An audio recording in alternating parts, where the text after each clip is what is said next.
নমস্কার বন্ধুরা, আজকে আপনাদের জন্য আমি নিয়ে এসেছি সাদা আলুর চচ্চড়ি। সেটা করার জন্য লাগবে কালো জিরে ফোড়ন দেওয়ার জন্যে, আর লাগবে টমেটো কুচি এবং কাঁচা লঙ্কা, সঙ্গে লাগবে নুন আর সর্ষের তেল। আসুন আমি রান্নাটা শুরু করি। গরম হয়ে যাওয়ার পর আমি কালো জিরে ফোড়ন দিয়ে দিয়েছি। এরপর আমি কাঁচা লঙ্কা ফোড়ন দিয়ে দিলাম, একটু ঢাকা দিয়ে দিলাম, এটা ফাটবে। ঢাকা খুলে নিলাম। এরপর আমি আলুগুলো দিয়ে দিলাম।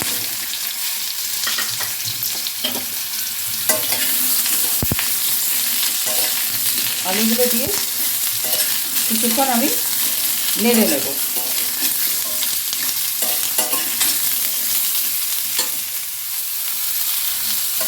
এটা আমি ভালো করে নেড়ে নিয়েছি।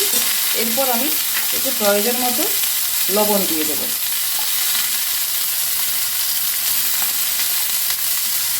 আর দেব টমেটো কুচিগুলো। এটা একটু নেড়ে চেড়ে নিয়ে এবার তার মধ্যে আমি গরম জলটা দিয়ে দেব। এটা আমার ভালো করে কষানো হয়ে গেছে। এরপর আমি এতে গরম জলটা দিয়ে দেব। এটা একটু ঝোল ঝোল মতো হবে, তাই একটু জলের পরিমাণটাও আমি বেশি পরিমাণে দেব। জল একটু বেশি করেই দিলাম। দিয়ে এবার এটা আমি ফুটতে দেব।